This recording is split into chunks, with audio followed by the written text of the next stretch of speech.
All right, welcome back. So our last episode ended a little darkly. Hopefully you're able to jump right into this next one. But I promise that there's a reason for going through all of that. And as we talked about on the last episode, if you missed it, we talked about how I came from this very deeply religious Southern experience and experienced molestation as a child and started pulling away from faith and really engaging in just a complete abandonment of everything that I had been taught to believe in. And it was a form of searching, but it was also a form of destructive chaos. The last thing that we talked about was I actually ended up in 2016 in a psychiatric hospital because I had tried to commit suicide. And at that point in time, I was forced to confront the silence. And when I say confront the silence, that was really what I felt it was. I could not have silence. Confronting that silence felt like death to me. It was just, I couldn't be alone with my own thoughts. I would always have sound on. I would always have something going on. I would always be out partying or talking to people or watching TV and numbing my brain. I could not be in silence. And I'm here to tell you, if you're one of those people who can't be in silence, that's not a healthy, normal state. There's something going on either that you're avoiding or that still small voice in you is trying to bring to light and show you. The best thing that you can do, even if it's scary, is sit in silence. Let there be silence so that you can figure out what's going on before it gets too dark. But I digress. In that time, it was the beginning of my evolution into who I was meant to be. So as much as it was painful and as difficult as it was, that dark night of the soul that I went through is what brought me to where I am today. Because in that silence, I started listening. I started listening to myself saying, what the heck are you doing, Alexis? What are you doing? Actually, when I talk to myself, I call myself Lex. What are you doing, Lex? Why are you here? And I started looking back at the choices I had made and where I had been and really evaluating my life. I mean, near-death experiences will do that, but the silence gave me that opportunity to reflect. And I remember I was sitting on the ground outside during one of the 1 hours of outdoors time we got. And when I say outdoors, it was like in a confined space. It was in a courtyard. But during that time, I remember sitting here thinking, never again. This is not who I am. And it was during that time when I started reconnecting with this thought of there is someone that I am. There is someone deep in me, and this is not who that is. That's when I started opening myself up to the universe, faith, God, and success, because they go hand in hand. Opening yourself up to success and living the life that you're supposed to live automatically opens you up, if you're doing it correctly, to being the best version of yourself, being connected to that inner voice inside you. So I remember thinking, this is not who I am. I will never come back to this place. I am not this person. And when I got out, I hadn't made any life changes. I just made it in my mind. So I stepped out and I went right back into that abusive relationship, because where else was I going to go? That's where I lived. But what's interesting is a shift had happened in my mind. And this happens with a number of people that I've talked with when they go through what I call this dark night of the soul. You have this revelation, you have this opening up, but then you step right back into life. And what's interesting is some people, when they go through this, they step back into life and get sucked back in. They let it all consuming, overbearing, just pour on them. And then they end up actually killing themselves or just getting worse and worse and worse and worse. Then there are others who go through this period where they have that quiet time, they have that near-death experience, they have that revelation of self. And yes, you do have to get back to normal life, but there's a change. And you can't quite put your finger on it, but there's a change, and you know there's a change. And that's what I experienced. I went back to the chaotic home that I was living in, the chaotic relationship. And as all things go, there was a little period of calm. There was a little period of relief. I will be honest, it lasted about a month, but I started fooling myself into thinking, okay, maybe I can make it work here. I knew in my soul that I was in the wrong relationship, in the wrong situation, but we trick ourselves. We talk to ourselves. We let our subconscious trick us into thinking, well, let's stay with what's safe. Because as we'll talk about in later episodes, the subconscious is only designed to keep you safe. And I'm putting safe in air quotes there because safe is just what you know. The subconscious doesn't want to do anything that it doesn't know. And even if you're in an abusive relationship, this is what a lot of people don't understand about domestic violence. And I learned this as a prosecutor and also being in this situation myself, is safety is not so much actual physical safety when the subconscious is reaching for staying safe. Safety is, this is what I know. Safety is habit. Safety is doing the same thing over and over and over. Even though you're not happy, it's predictable. So for the subconscious, safety is, do I know what's happening next? Even if what I know is happening next is an argument or getting kicked out of my house or getting physically hurt. If I know it and I can predict it, I feel like I have control. And it is that false sense of control that we hold on to. Predictability is not control. There is no control. You can't control life there. And I don't say that to freak you out. There is a way that you have control, but it's only when you're following that deep inner knowing that's inside of you and having trust and faith in yourself. That's the only place that there is any modicum of control. But having this idea that you can control life because you can predict it, that's a cycle that we have tricked ourselves into thinking, well, it's not as bad as it could be. I can work on it. I can make things better, but I know what's going to happen. So you stay. I was in that position. But like I said, in that small moment of time where I finally sat in silence for a couple of days because it was required and I had nothing else to do, I had unlocked something. I knew that I was meant for something more. I knew that this was not the life that I had chosen or that was going to get me to where I needed to be. But I was stuck. I was comfortable. And I say comfortable not in a happy comfort, but in a predictability. I was in a pattern. I was in a comfortable pattern. And so things got worse.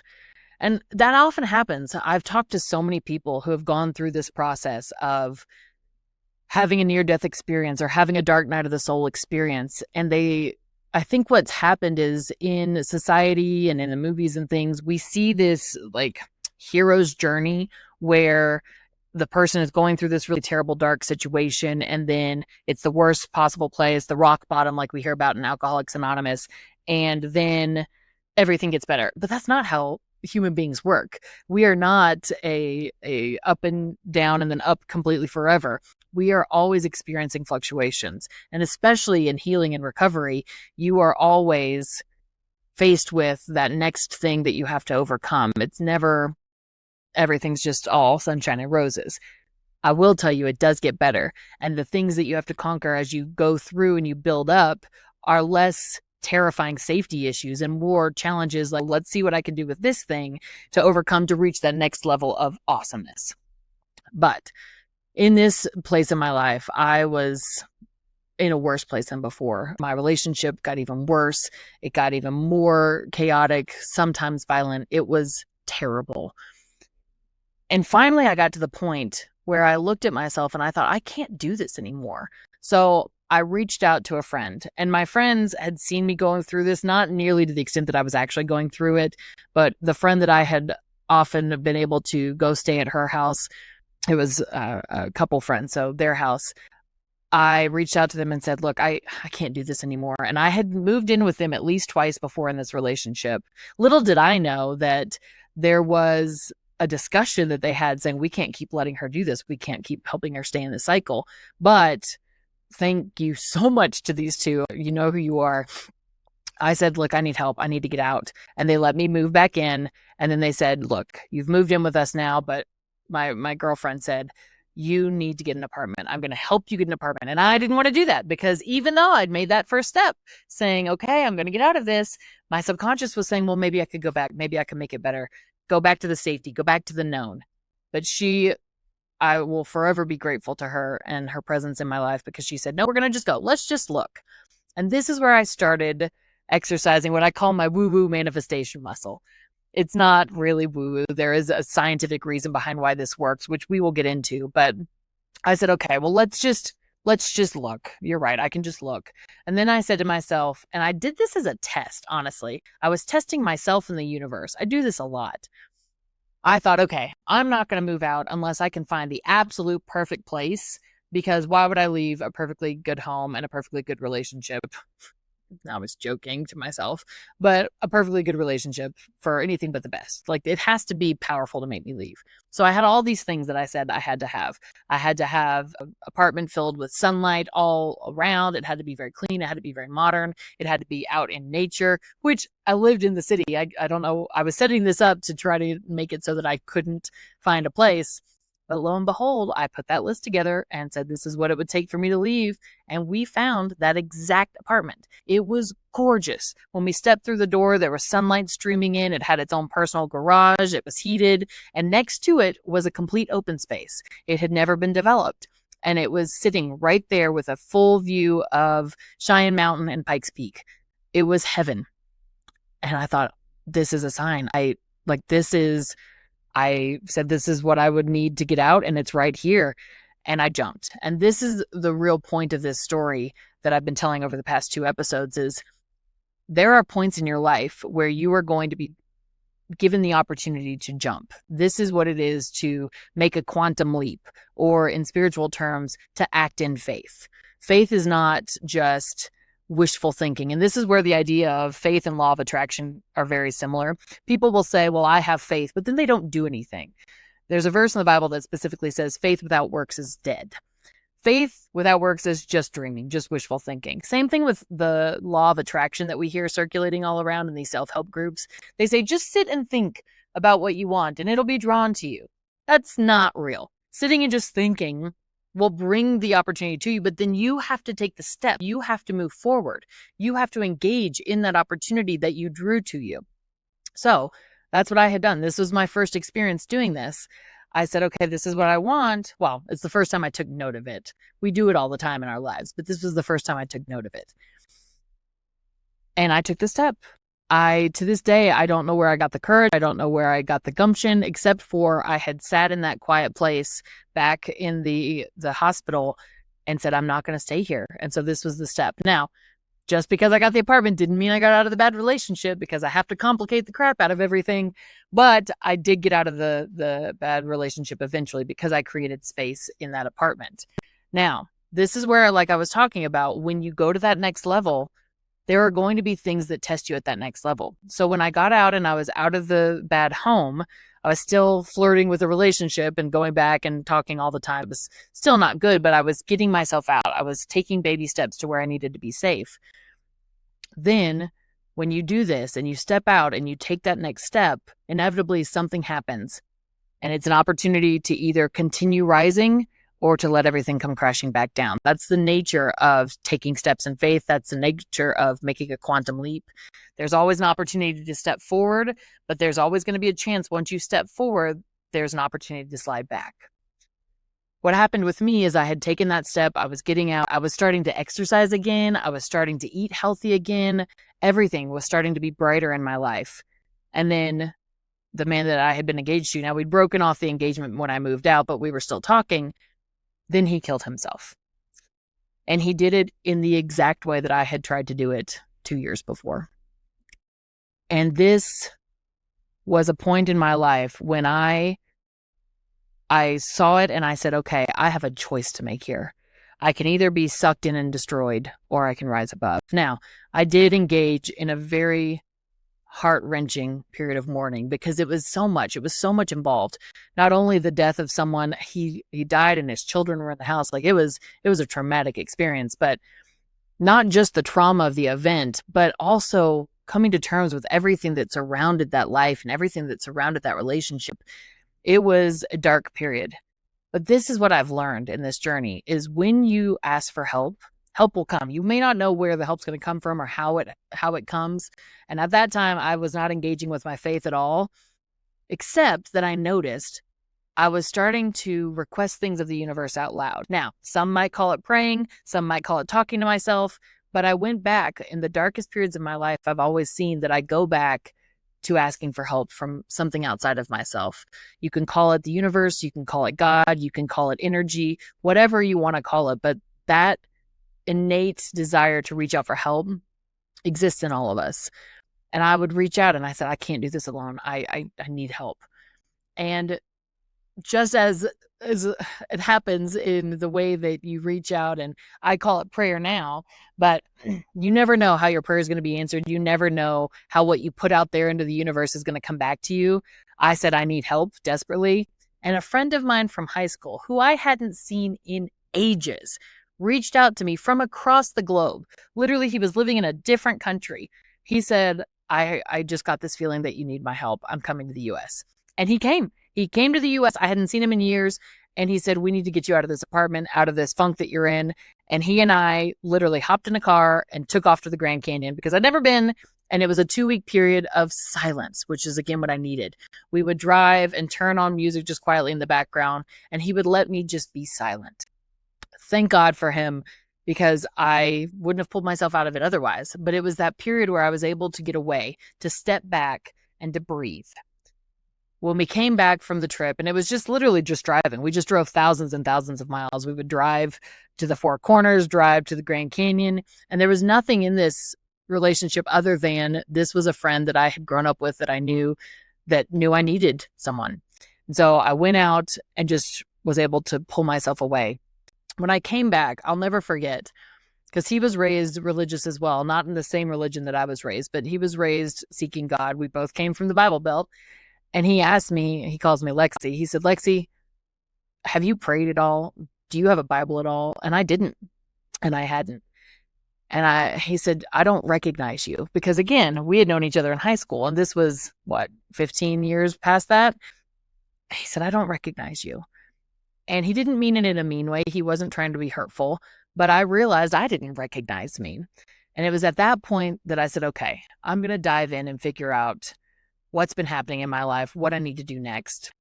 And I bought a Bible, and then I bought 5 self-help books because I didn't want to be religious. I didn't want to dig into that. I wanted to look at everything together to see, okay, are there fundamental truths in what I was raised to believe versus what actually exists? And I started my journey there. I started reading everything that I could get my hands on. I started listening to audiobooks on success. I started listening to self-help books. And I started just diving in with a voracious hunger for knowledge, trying to understand what I needed to do next. And it was during that period, and I talked about this in a previous episode, where I was still a partner at the law firm. I was still engaged in that. And I was asking the universe, what's next? What do I need to do? How do I be the best version of me? Because I'm done living this horrible cycle that I've been engaged in my life. What is next? And that's where, I kid you not, I heard a still small voice saying, jump and I will catch you. And it meant jump and open a law firm, which, looking back, it's ironic because now I'm sitting here on this podcast talking to you about success and faith and spirituality and universal principles. I would have never guessed that opening a law firm would lead me here. But that's the way this works. When you open yourself up to the possibilities and you say, okay, I'm ready. What's next? And you allow yourself to engage in that quiet. Something comes in and you have no idea what it means. You have no idea what it's going to imply. All you know is you either take the opportunity and jump, or you stay stuck.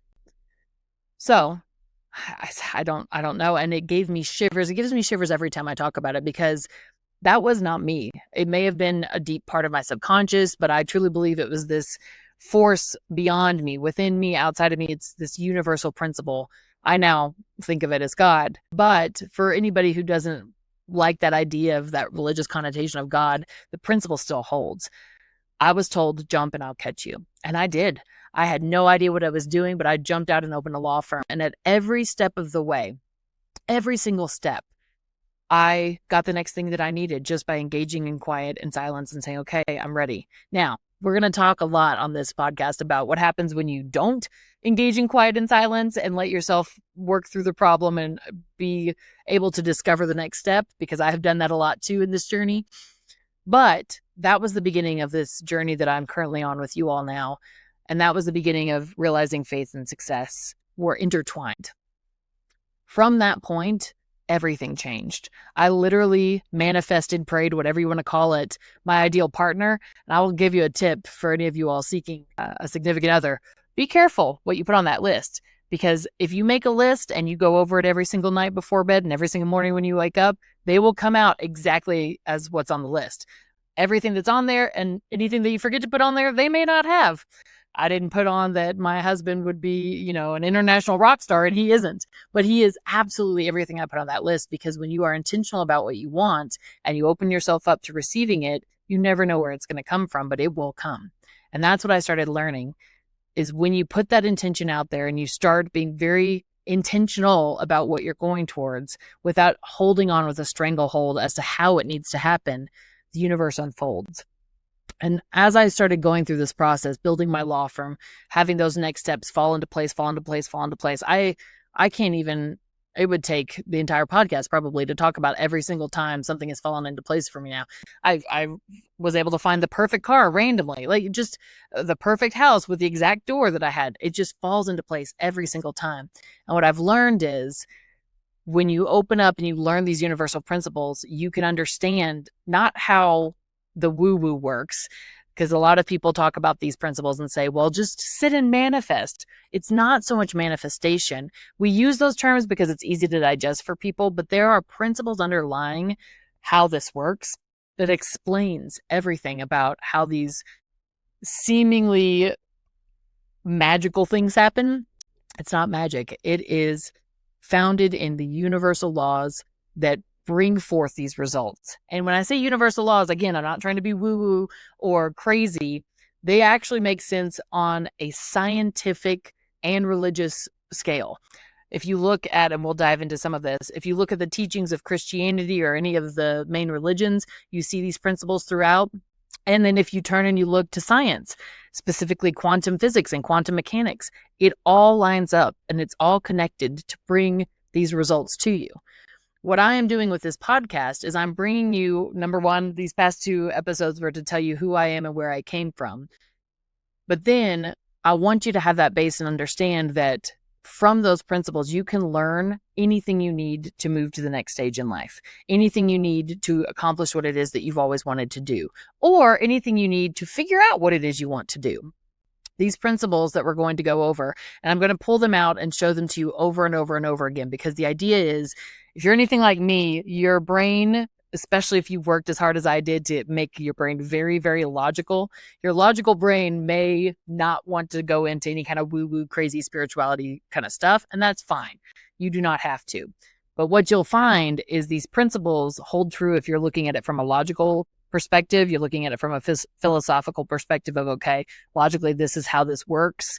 Or you're looking at it from a quantum mechanics perspective. This is how the universe works, as far as just even down to an atomic level, how you have all of these things involved in bringing about certain results that you didn't realize, because quantum mechanics can kind of sound a little out there and very, very deep. I don't claim to be an expert. I don't have a physics degree, but I know enough to be able to explain the basic principles. And it's fascinating because when you look at things like manifestation or prayer or any of these great teachings, they're all saying the exact same thing. There are fundamental laws of the universe that exist, that if you learn what they are and how to work with them, your potential is unlimited. You can literally do anything. You can be anything. And I don't say this to be woo-woo or crazy or anything like that. I'm telling you from personal experience, coming from a very left brain logical thinker who completely resisted and ran away from everything spiritual. These principles work as long as you are open to learning them and seeing how they all connect. So that's my promise to you. If you've stuck with me this long, I am so excited to start diving into those principles with you. We're going to be looking at different texts, different ideas, different teachings, and showing how they're all connected to that underlying truth of the universe. This is Beyond a Reasonable Doubt, a search for truth. I'm your host, Alexis Austin, and I'm so excited to go on this journey with you.